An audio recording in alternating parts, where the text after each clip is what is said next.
Die Hard, a Christmas movie, a non-Christmas movie, and a collective nervous breakdown. It starts with a real question that no one ever asked. Is Die Hard a Christmas movie? What the hell do we even mean by Christmas movies? Because apparently this hill humanity has chose to die on.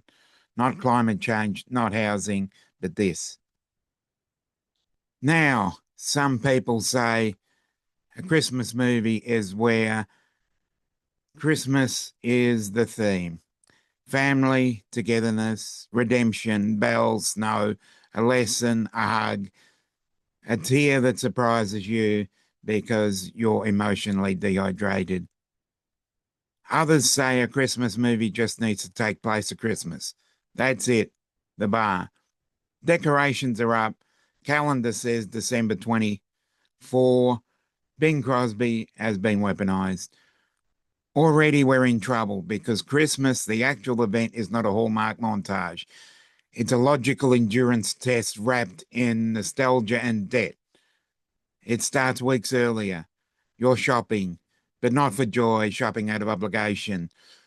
Walking through fluorescent lit stores filled with people who have lost all sense of spatial awareness and moral restraint. Everyone's stressed.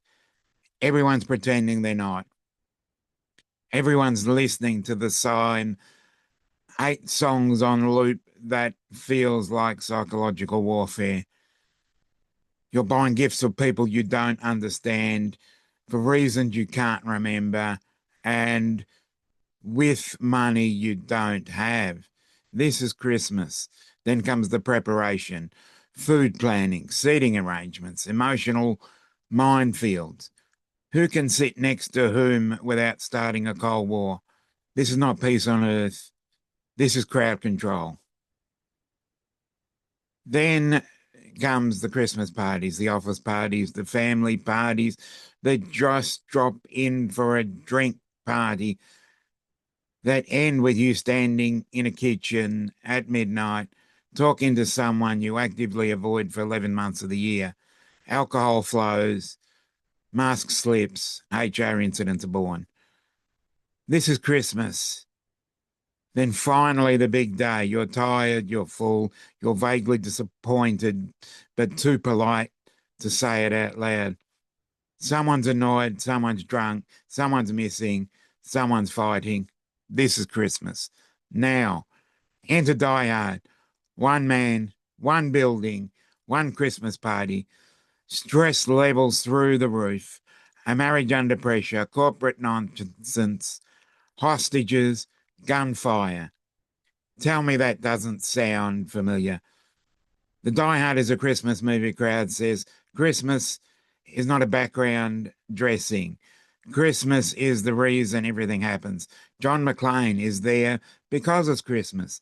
The party exists because it's Christmas. The building is half empty because it's Christmas. The criminals choose the night before because it's Christmas. Take away Christmas and the plot collapses. And they're right, annoyingly right.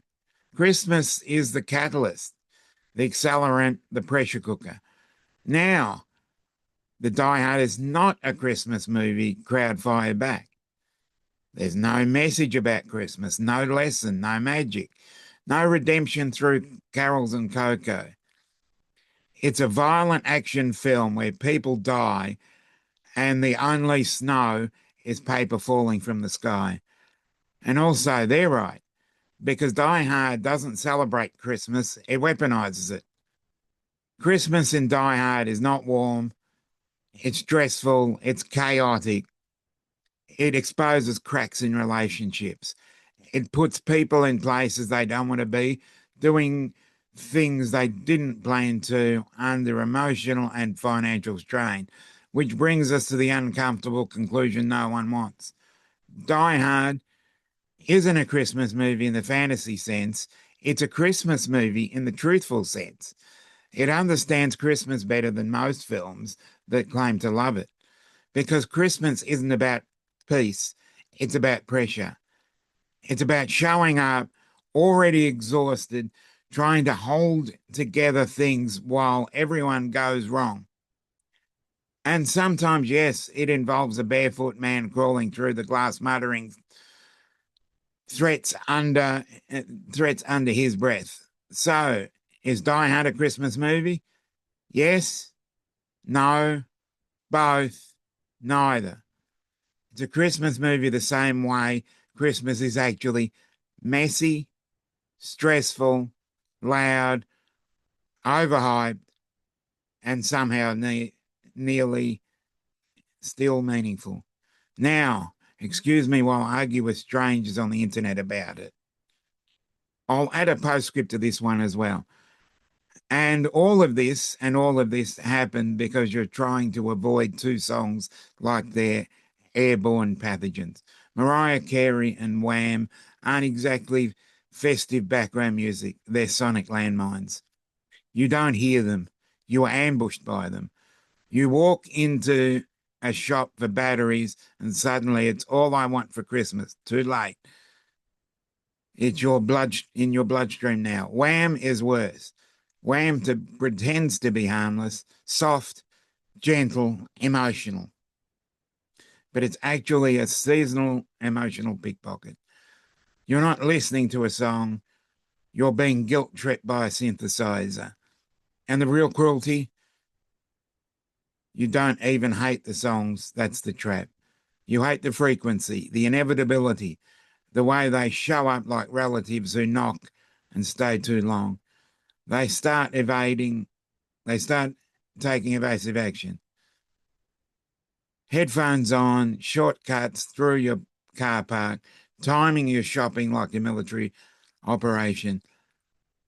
But at a certain point, it's not about the Christmas spirit, it's about survival. Which frankly brings me back to Die Hard. One man under siege, trying to make it through Christmas without losing his mind, his marriage, or hearing the opening notes of a song that's been haunting him since 1994. If that's not a Christmas story, nothing is.